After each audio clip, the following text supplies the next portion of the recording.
selamat datang di Abundance Code Course Program, di mana kita sudah memasuki minggu kedua tentang Uncover the Story. Jika kemarin kita mulai membahas tentang Abundance Code dan apa yang dimaksud dengan abundance dan energi-energi yang mendasari tentang energy blueprint dan bagaimana hal itu bisa terbentuk. Jadi sekarang kita akan masuk ke tahap level selanjutnya, yaitu tentang membuka cerita yang ada dalam diri kita. Kemarin sedikit aku singgung tentang keyakinan yang membatasi dan sekarang kita akan mulai masuk ke sana. Tapi sebelumnya kita perlu mereview kembali apa yang kita pelajari tentang minggu kemarin. Pertama, kita memiliki assignment.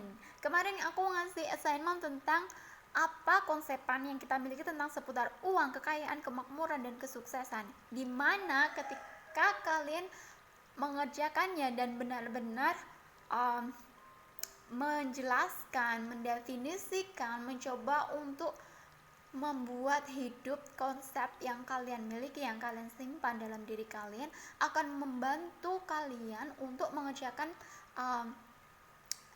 assignment minggu ini. Karena jika kemarin kalian tidak mengerjakannya, aku harap kalian balik lagi ke PDF yang kemarin dan mengerjakannya, sehingga bukan hanya kalian memiliki konsepan yang bisa kalian bandingkan, tapi kalian juga akan melihat progres yang bisa kalian ambil dari awal minggu pertama hingga minggu terakhir.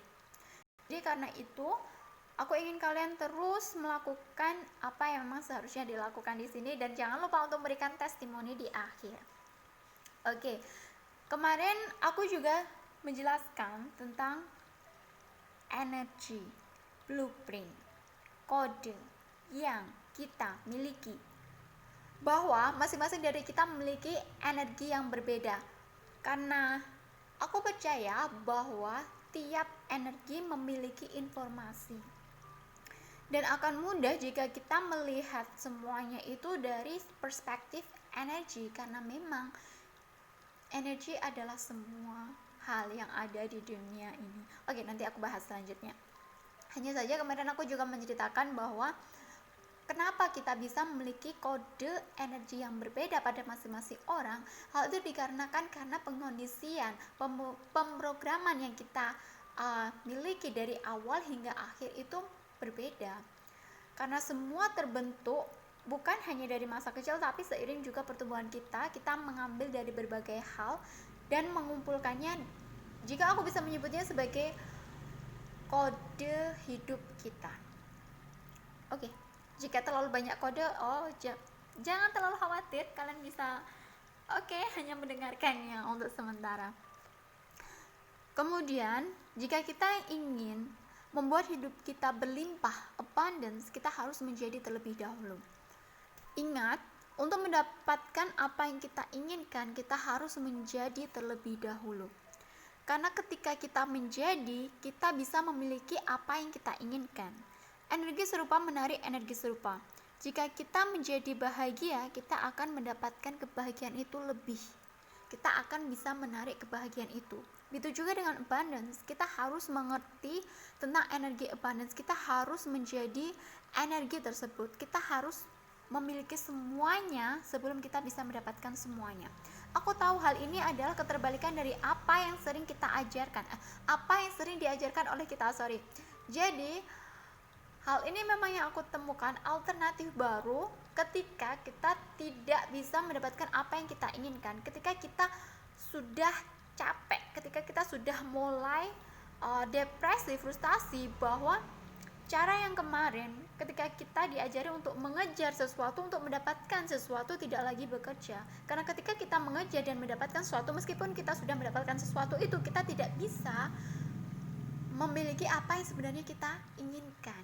Bukan karena secara physically kita berada di posisi tersebut, tapi karena secara emosional kita tidak bisa merasakan apa yang sebenarnya sangat kita inginkan, yaitu secara emosional bahagia, secara emosional makmur, secara emosional memiliki energi yang berlimpah atau sebagainya.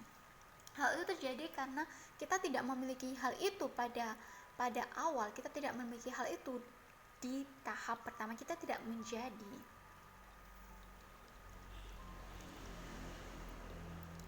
Kemudian kemarin aku juga mulai menyinggung tentang alam bawah sadar yang juga memiliki pengaruh yang lebih besar daripada alam sadar kita.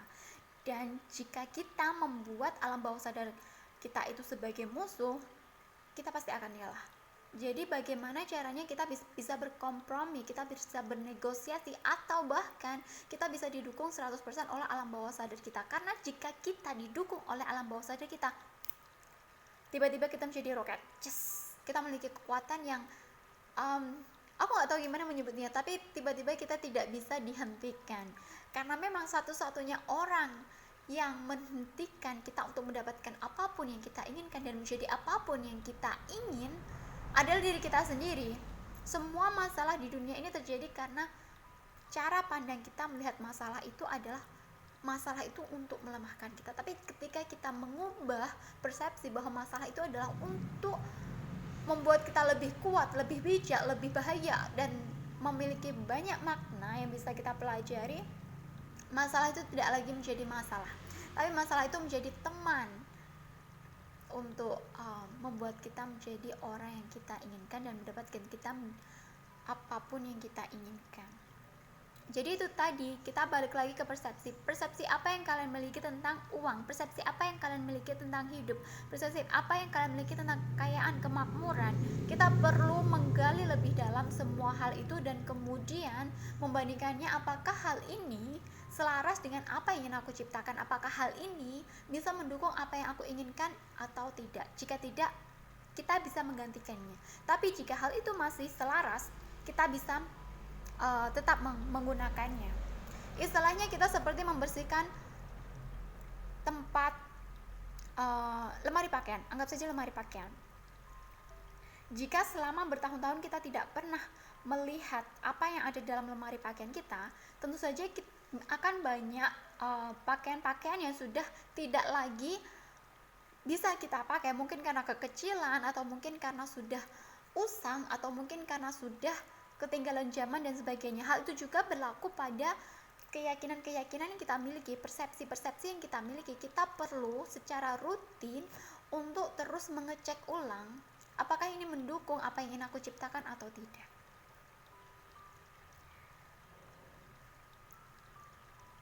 Selanjutnya, sabotase kehidupan kita terletak pada alam bawah sadar. Seperti yang aku jelaskan tadi, bahwa semua sabotase adalah dari dalam diri kita. Jika kita tidak menghentikan diri kita, siapa yang bisa menghentikan diri kita? Oke, aku tahu. Karena serius, aku juga mengalami apa yang dinamakan dengan sabotase diri. Aku ingin sukses tapi aku terus menyabotase diriku, dan ketika aku melihat ternyata aku memiliki banyak sekali keyakinan-keyakinan dan persepsi-persepsi yang melemahkanku, yang tidak mendukungku, sehingga setiap kali aku ingin mendapatkan sesuatu, aku akan menyabotase, dan pada akhirnya aku akan membenci diriku dan membenci hidupku karena aku tidak bisa mendapatkan apa yang aku inginkan. Dan aku tidak ingin hal itu terjadi pada semua orang, dan aku ingin semua orang mulai menyadari tentang hal ini, karena hal ini adalah sesuatu yang sangat kalau bagi aku keren sekali, karena titik perubahan kita itu tidak ada di luar, tapi titik perubahan kita itu ada di dalam diri kita. Oke, sekarang kita lanjut. Para saintis membuktikan bahwa semua hal di dunia ini adalah terbuat dari energi. Oke, jadi untuk sekarang, coba bayangkan jika semua hal di dunia ini adalah energi.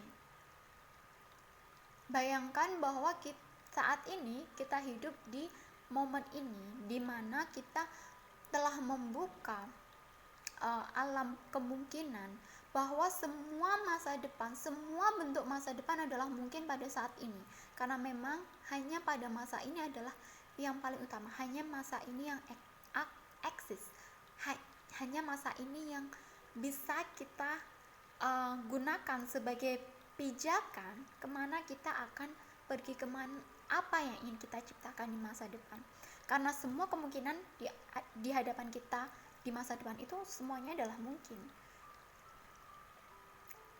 Dan jika semuanya adalah mungkin, semua keinginan kalian apapun itu, menjadi miliarder, hidup berkecukupan, atau apapun, semua hal itu juga adalah mungkin, karena semua hal yang kalian inginkan adalah energi, termasuk juga diri kita.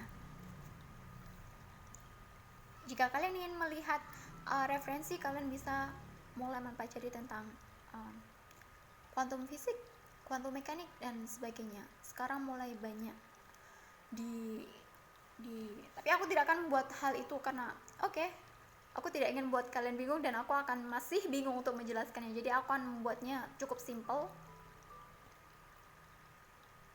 Bayangkan jika uang adalah energi. Jika energi adalah di semua tempat, karena semua hal adalah energi, maka kita bisa mengakses energi itu secara penuh. Karena semua hal adalah energi. Ketika aku menjelaskan hal itu pada teman-temanku, mereka bingung. Jadi jika kalian bingung, that's okay, tidak masalah, karena bingung adalah permulaan dari ketika kita mendapatkan kejelasan. Dan apa yang ditemukan oleh para saintis sekarang, hal itu berkesinambungan dengan salah satu hukum semesta, yaitu the law of oneness, di mana segalanya terhubung satu sama halnya. Seperti yang aku katakan tadi di awal tadi, bahwa semua energi terhubung satu dan yang lainnya. Dan ketika semua hal saling terhubung, apa yang kita pikirkan, apa yang kita ucapkan, apa yang kita lakukan, hal itu akan mempengaruhi dunia dan hal-hal di sekitar kita. Karena itu tadi, ucapan kita adalah energi, pikiran kita adalah energi, apa yang kita inginkan adalah energi. Energi serupa menarik energi serupa. Jika kalian bisa mulai memahami hal ini dan menjadikan hal ini sebagai bahan refleksi, maka kalian akan melihat celah bahwa kita sebenarnya sudah memiliki apa yang kita inginkan. Kita hanya perlu mengklaim hal itu kembali, dan hal itu akan menjadi nyata dalam hidup kita.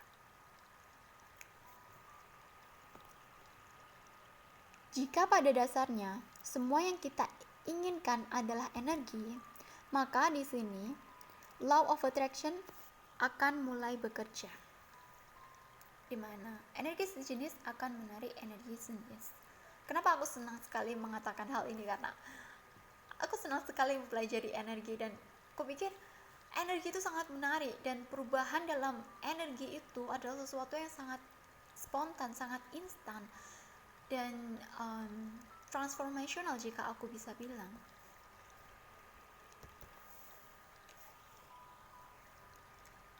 Jika dimana semua tindakan akan menghasilkan konsekuensi, yaitu salah satu hukum semesta lagi, yaitu hukum sebab akibat, bahwa energi yang menjadi sebab akan mengakibatkan sebuah efek yang akan kembali lagi berupa energi tersebut.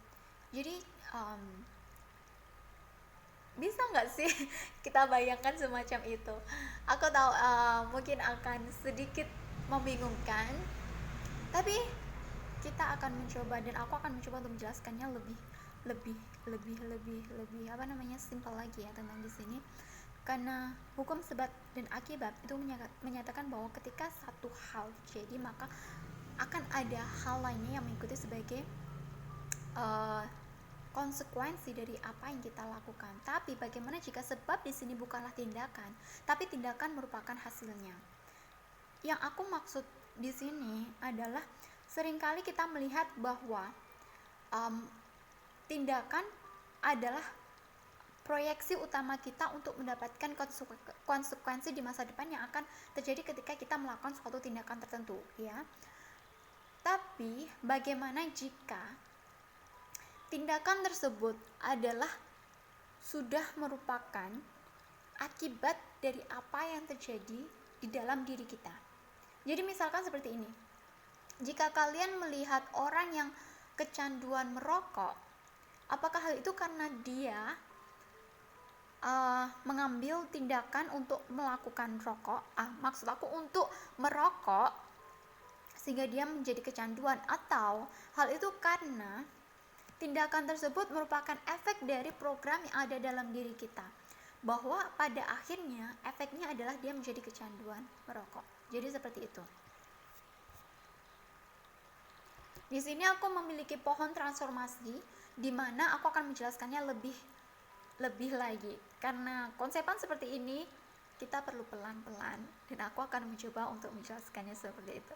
Jadi bisa kalian bayangkan di situ ada pohon bonsai, di sana ada daun, ranting, pohon, dan di bawah tanah kita akan melihat akar. Dan semua itu adalah struktur dari pohon bonsai tersebut. Oke. Kita bisa menggambarkannya seperti ini. Untuk daun kita bayangkan sebagai tindakan. Jadi yang aku katakan tadi, tindakan adalah efek dari apa yang terjadi, program yang ada dalam diri kita. Jadi itu adalah daun. Ketika kita melakukan perubahan hanya berdasarkan tindakan, misalkan kecanduan merokok tadi, kita hanya berhenti untuk tidak merokok, hal itu akan sulit untuk mengubah perubahan secara mendalam dalam diri kita, karena tindakan tersebut seperti halnya daun, kita hanya memangkas daunnya saja. Jika kita melakukan perubahan di tindakan, kita hanya seperti memangkas daunnya saja. Ketika waktu mulai berjalan, daun itu akan tumbuh dan itu akan mulai merimbun lagi. Jadi jika kita ingin merubah hanya berdasarkan pola cara kita, hal itu tidak akan bisa memberikan efek yang bertahan lama. Karena itu kita perlu membawanya lebih dalam lagi. Kita masuk pada cerita pikiran. Di sini masuk pada level mental kita, dimana mungkin kalian mulai terbiasa dengan cara memprogram pikiran alam bawah sadar, cara memprogram pikiran sadar kita, dan semua hal yang berkaitan dengan hal itu. Tapi untuk memprogram hal tersebut, kita masih masuk kepada ranting pohon. Ketika ranting pohon itu dipangkas, waktu berjalan, ranting itu akan mulai tumbuh lagi, sehingga kita perlu masuk lebih dalam lagi, yaitu emosi. Emosi di sini aku ibaratkan sebagai nutrisi yang ada dalam pohon tersebut, dalam diri kita. Sepertinya aku sorry, aku sedikit hang, jadi aku lupa untuk mengklik. Tadi ya, aku ulangi lagi. Untuk daunnya adalah tindakan kita. Jadi ketika kita memangkas daun itu akan tumbuh. Sama halnya seperti kita hanya berhenti merokok. Maka seiring waktu kita akan mulai merasa kecanduan lagi. Kecanduan itu akan datang karena kita hanya menghentikan pada level secara fisik, dan hal itu tidak bisa memberikan efek yang lama dan instan. Kemudian kita bawa masuk lagi, yaitu pada cerita atau pikiran. Itu berada di mental kita. Jika kalian bisa lihat di gambar, itu adalah rantingnya. Itu pada saat ketika kita mulai memprogram alam bawah sadar kita. Kemudian pada level selanjutnya, yaitu emosi. Emosi adalah nutrisi yang mengalir dalam diri pohon, dalam diri kita.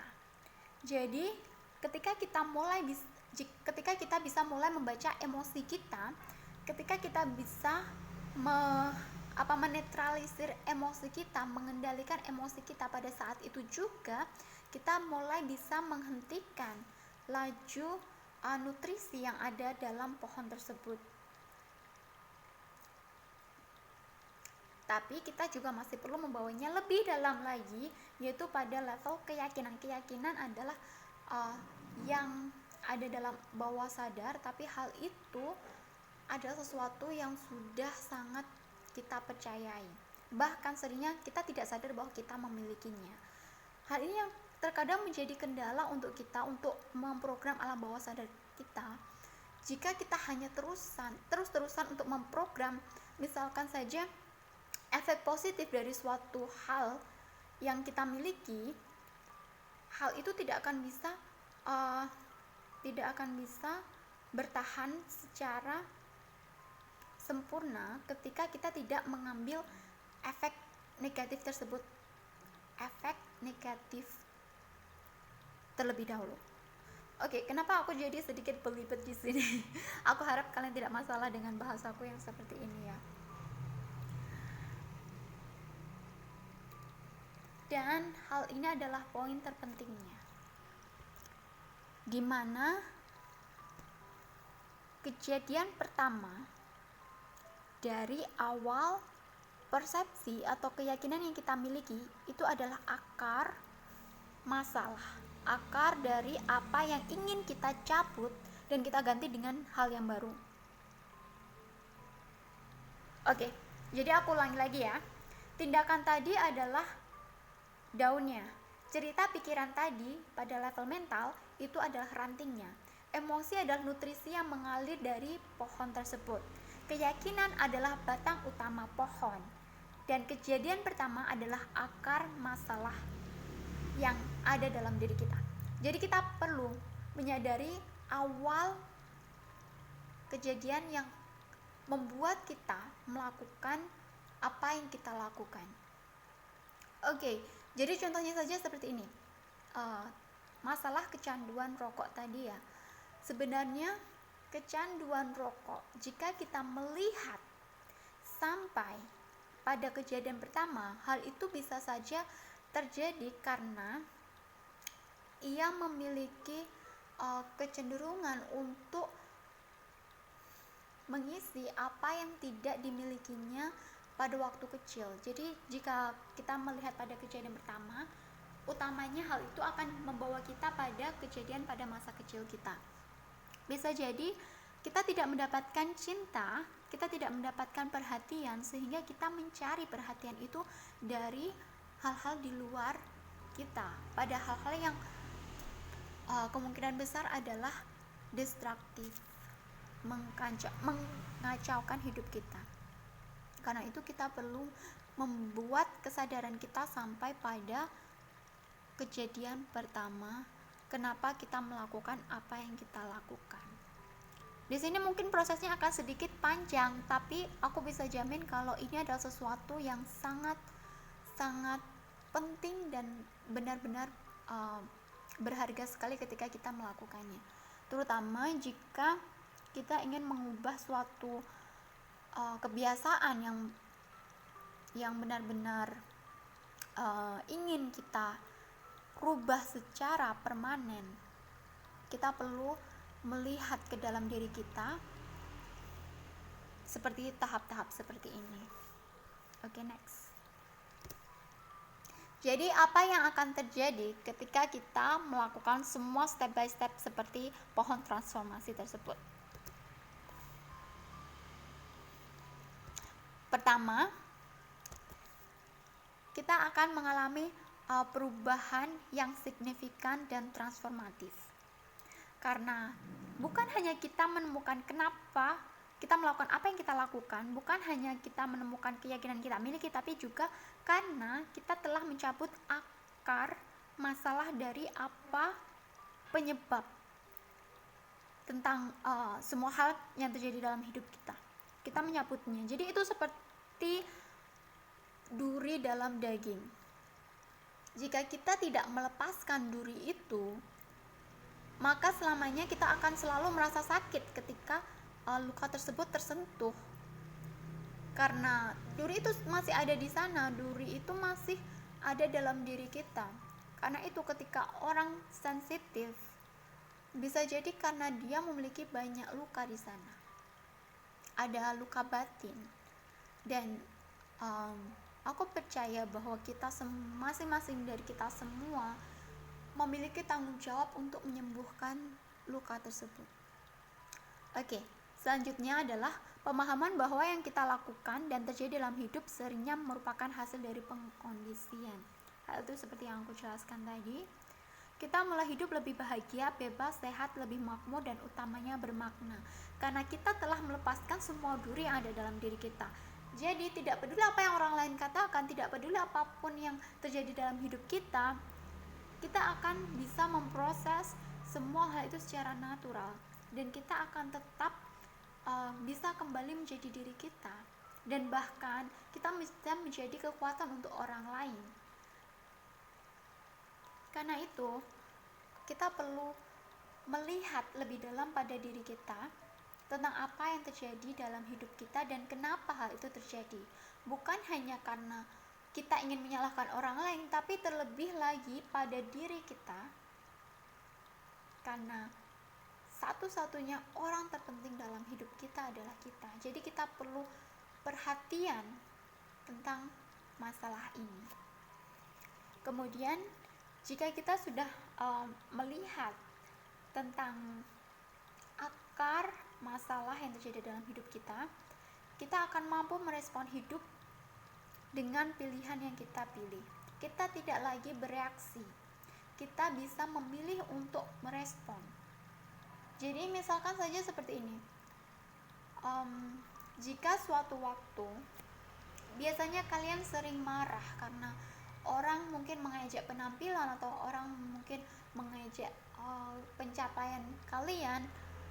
Pada awalnya kalian marah, tapi ketika kalian bisa menemukan apa yang membuat kalian marah, keyakinan apa yang kalian miliki di sana, kejadian pertama apa yang menyebabkan kalian bersikap seperti itu, dan kemudian melepaskannya dan menggantinya dengan keyakinan yang lebih mendukung, kalian tidak akan lagi marah ketika ada orang yang mungkin mengejek atau membenci kalian atau melakukan hal-hal semacam itu, karena kalian tahu bahwa tidak ada satu hal pun di luar sana yang bisa mempengaruhi ketenangan kalian, yang bisa mempengaruhi atau mengganggu hidup kalian.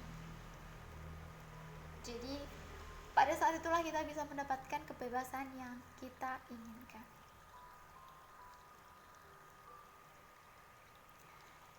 Ini salah satu quote yang aku suka dari T. Harv Eker.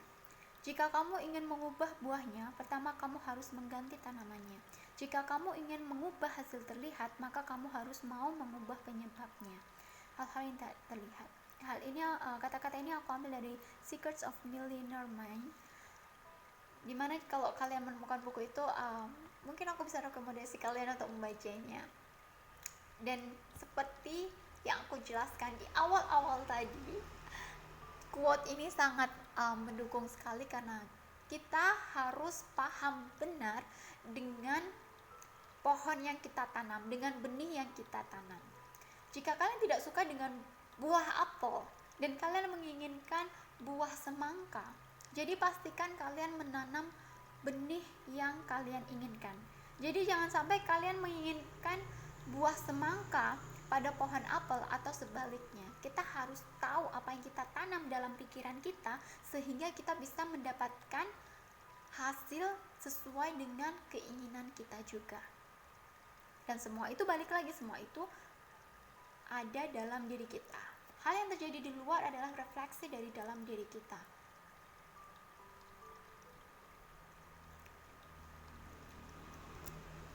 Keyakinan membatasi. Keyakinan membatasi sebenarnya adalah cerita atau persepsi yang kita percaya sebagai benar. Terkadang kita tidak secara sadar meyakini hal itu benar dan terjadi. Kita hanya mengamati, dan karena hal itu sering terjadi, karena hal itu sering berulang di sekitar kita, secara tidak sadar alam bawah sadar kita menangkap semua hal yang terjadi dan kemudian menyimpannya sebagai data dalam diri kita.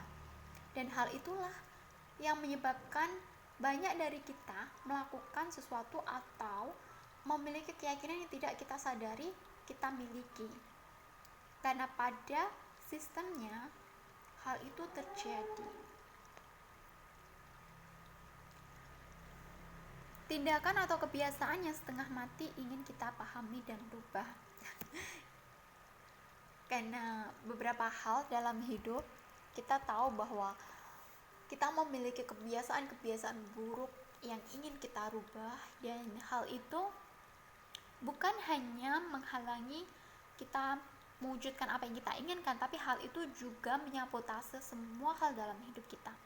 Misalkan saja tentang menunda-nunda pekerjaan. Aku tahu hal ini sangat lazim sekali, tapi kita perlu tahu kenapa kita menunda-nunda pekerjaan. Apakah kita takut gagal ataukah kita takut kesuksesan?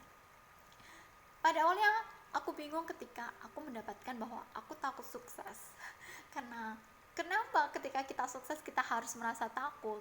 Kemudian ketika aku gali lagi, cerita yang ada di baliknya adalah ketika aku sukses, aku akan dipandang beda dengan orang-orang di sekitarku, dan mungkin ketakutan untuk berbeda dari orang lain itulah yang membuatku untuk terus menunda-nunda apa yang seharusnya aku lakukan.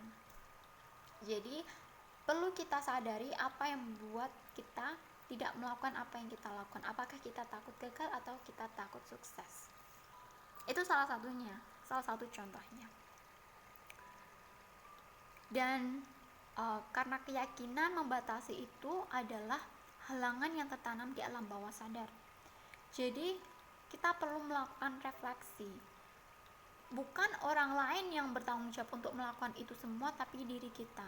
Karena diri kita memiliki tanggung jawab penuh untuk yang terjadi pada hidup kita. Dan bagaimana kita bisa mendapatkan keyakinan membatasi tersebut? Di sini ada beberapa hal yang membuat kita bisa mendapatkan keyakinan membatasi tersebut, yaitu tentang program ucapan seperti yang aku contohkan tadi. Kita mendengar, karena sering mendengar kita mengimitasi dan kemudian hal itu menjadi program alam bawah sadar. Seringkali aku melihat hal itu pada observasi, ketika aku melakukan observasi di lingkungan sekitarku, terutama di lingkungan keluarga.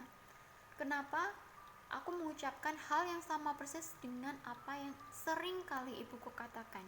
Dan hal itu karena sejak kecil ibuku sering mengatakan kata-kata tersebut, dan pada akhirnya aku hanya mengimitasi, dan secara refleks hal itu keluar begitu saja, kata-kata itu keluar begitu saja.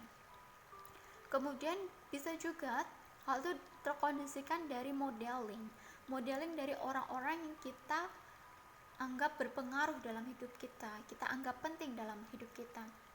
Jadi salah satu contohnya, ini real sekali, aku sangat respect dengan kakak aku itu seperti role model buat aku. Jadi ketika ada hal-hal yang dimana kakak aku tidak sepakat dengan apa yang aku inginkan, hal itu menjadi salah satu sabotase diri. Jadi misalnya seperti ini, aku suka sekali mempelajari ilmu pengetahuan, sains, dan hal-hal yang mungkin bagi kebanyakan orang itu sesuatu yang untuk apa mempelajari hal seperti itu, tapi aku menyukainya. Dan karena aku sering membagi hal itu dengan kakak aku, yang respon dari dia itu seringnya seperti ini, hah? Emang itu penting? Emang ada orang yang mau mendapatkan hal semacam itu, yang mau dengar seperti itu? Dan hal itu yang membuat aku terus-terusan meragukan diri aku sendiri, karena kakak aku itu adalah orang yang penting bagi aku. Dia peduli dan sayang sama aku. Jadi ketika dia mengatakan pendapatnya, meskipun secara tidak sengaja, hal itu berpengaruh besar dalam perkembanganku. Karena di alam bawah sadarku itu berpikir bahwa jika dia menyayangiku, apa yang dikatakannya adalah untuk kebaikanku. Jadi aku harus menahan diri untuk tidak membagi pengetahuan yang aku miliki, tidak membagi apa yang aku ketahui pada orang lain. Dan aku harus melakukan beberapa pembersihan alam bawah sadar, di mana hal itu cukup berpengaruh untuk kesuksesanku. Kenapa aku menunda-nunda apa yang harus aku lakukan seperti yang aku katakan tadi. Jadi itu seperti contoh realnya. Jadi kalian bisa mulai melihat hal-hal yang terjadi dalam diri kalian dan sekitar kalian. Kemudian ada juga tentang kejadian tertentu. Mungkin teman atau saudara atau keluarga atau siapapun orang tercinta yang kalian memiliki kejadian atau pengalaman tertentu, dan karena mereka menceritakan hal itu pada kalian sehingga kalian menganggap hal itu benar, dan lama kelamaan hal itu bisa menjadi keyakinan yang membatasi kalian. Jadi kita perlu sekali untuk sadar dengan apa yang membuat kita tertahan, apa yang menyabotase diri kita. Gambar di samping ada salah satu contoh. Jadi benih yang kita miliki misalkan adalah uang susah didapatkan. Kita bisa mengganti benih itu dengan uang selalu mengikuti kemanapun aku pergi. Jadi bedakan, ada dua benih di sini.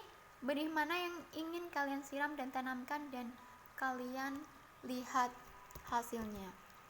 Ingat, kita memiliki kekuatan untuk mengubah hidup kita. 5 contoh keyakinan membatasi tentang uang.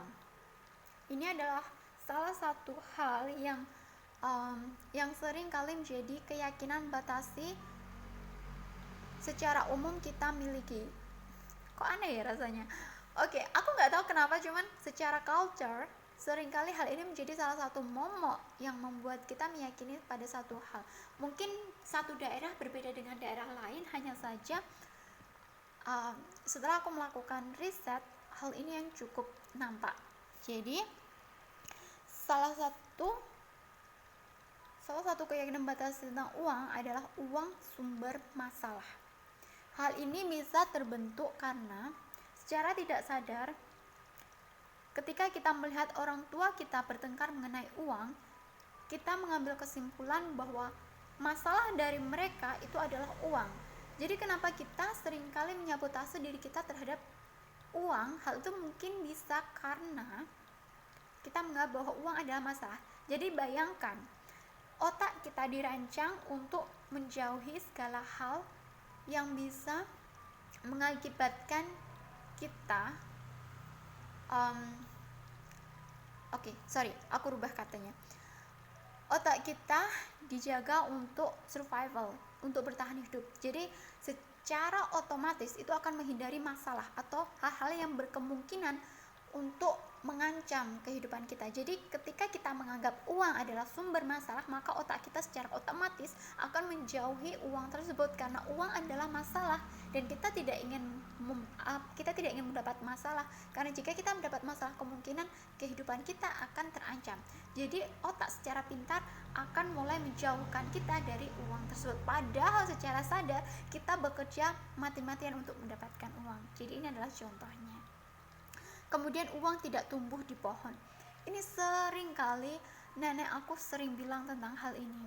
Ketika aku minta uang buat jajan waktu kecil, nenek selalu bilang, uang tidak mudah didapatkan dan uang tidak tumbuh di pohon. Aku nggak tahu siapa yang mencetuskan hal ini, tapi hal ini sudah ada semenjak mungkin pada zaman-zaman dahulu. Aku nggak tahu.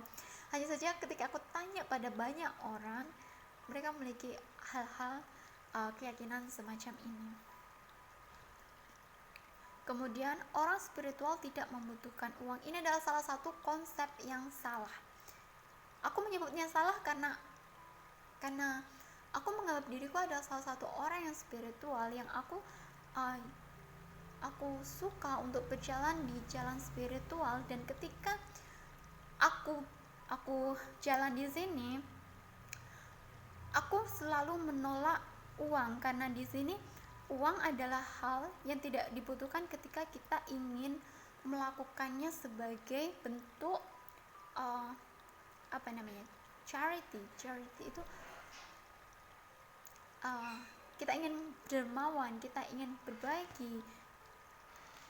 Padahal jika kita bisa mengubahnya, aku mengubahnya karena hal ini tidak selaras dengan apa yang aku inginkan. Aku mengubahnya, orang spiritual bisa menjadi spiritual dan bisa menjadi kaya. Karena ketika orang spiritual itu kaya, dia bisa membuat banyak manfaat pada orang lain. Dia bisa mungkin mendirikan sekolah gratis, mungkin mendirikan institusi gratis untuk orang-orang yang tidak mampu atau sebagainya, dan hal itu perlu ditunjang oleh uang tersebut. Jadi orang spiritual sangat perlu untuk kaya. Begitu juga dengan semua orang. Tapi itu adalah salah satu keyakinan yang membatasi. Kemudian ada lagi persepsi bahwa orang kaya itu tamak atau sombong. Dan hal ini perlu kita pahami, apakah kita memiliki keyakinan seperti ini. Karena jika kita memiliki keyakinan seperti ini, kita akan menyabotase diri kita untuk menjadi kaya. karena kita tidak ingin sombong, karena orang sombong akan dijauhi orang lain, karena orang sombong tidak akan memiliki teman. Jadi kita harus tidak kaya ketika kita memiliki keyakinan tersebut. Jadi silahkan kalian cross check dan telusuri masing-masing keyakinan yang kalian miliki dalam diri kita. Kemudian selanjutnya, kerja keras sama dengan sukses. Apakah benar kerja keras sama dengan sukses? Pulang larut malam dalam keadaan sangat lelah hingga mengorbankan kesehatan atau waktu dengan keluarga, dan masih struggle dan masih kesusahan untuk membayar tagihan-tagihan atau mencukupi kebutuhan. Apakah hal ini benar? Karena aku melihat bahwa banyak orang berusaha sangat keras, bekerja sangat keras, berangkat pagi pulang siang, itu tidak mendapatkan kesuksesan yang mereka inginkan, tidak mendapatkan kesuksesan yang bisa membuat mereka bahagia. Jadi kita perlu balik lagi melihat pada apa yang kita yakini. Apakah kerja keras yang kita inginkan? Apakah hal itu bisa mendapatkan sukses yang kita inginkan? Atau kita bisa bekerja dengan pintar untuk mendapatkan sukses? Oke, apapun itu kita bisa mulai menelaah dan memilah kembali tentang keyakinan-keyakinan yang kita miliki dalam diri kita. Ini adalah sekilas tentang keyakinan, dan aku tahu masih banyak lagi keyakinan-keyakinan lain. Hanya saja hal ini bisa memberikan salah satu gambaran utamanya pada beberapa orang yang masih belum sadar tentang keyakinan semacam ini. Karena pada awalnya aku menyadari bahwa keyakinan, satu-satunya keyakinan yang aku miliki adalah aku berkeyakinan bahwa aku percaya pada Tuhan. Karena itu adalah salah satu hal yang diucapkan secara sadar. Tapi aku tidak tahu bahwa banyak keyakinan-keyakinan yang aku miliki, dan itu semua tidak sadar, dan itu semua lebih powerful daripada apa yang aku ucapkan secara sadar. Sekarang pertanyaan adalah bagaimana caranya kita mengubah ketidaksadaran itu menjadi sadar, seperti yang aku bilang. Karena keyakinan membatasi tersebut hanya ada untuk menyabotase hidup kita, dan kita tidak ingin selamanya hidup kita tersabotase. Karena itulah kalian berada di sini, karena itulah kalian selaras dengan energi yang aku berikan di sini, karena kita semua ingin benar-benar keluar dari sabotase diri kita. Pertama, kita perlu mengamati cerita. Bagaimana kamu berhubungan dengan uang, persepsi yang tidak mendukung. Jadi kita perlu melatih dari segi kesadaran kita. Kita memiliki kemampuan untuk menyadari apa yang tidak kita sadari. Memang butuh latihan untuk melakukannya, tapi hal itu akan semakin terasa jika kita semakin memberikan waktu untuk hal tersebut. Kita hanya perlu memberikan sedikit waktu setiap hari untuk mengamati hal-hal yang ada di sekeliling kita. Jika pada awalnya susah untuk melihat diri kita, kita bisa melihat orang lain. Kita ajak bicara mereka tentang uang, tentang sukses, tentang hal semacam ini, dan lihat cara pikir mereka, persepsi mereka, dan kemudian secara alami kita akan bisa mulai melihat dan merefleksi hal itu untuk diri kita. Yang kedua adalah cara orang tua.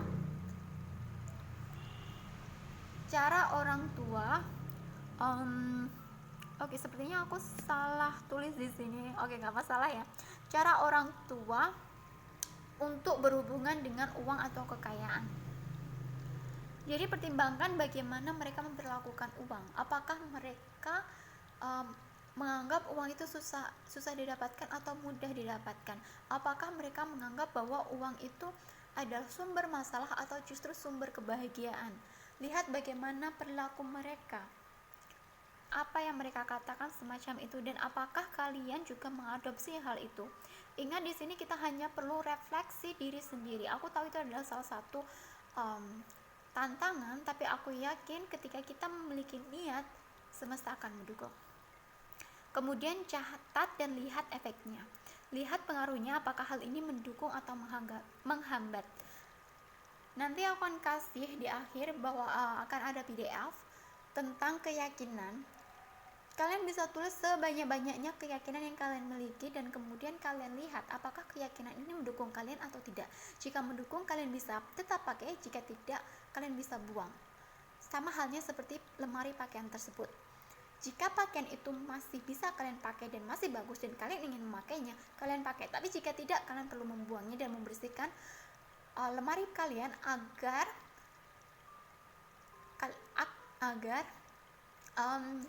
akan ada pakaian baru yang muat untuk ditaruh di sana.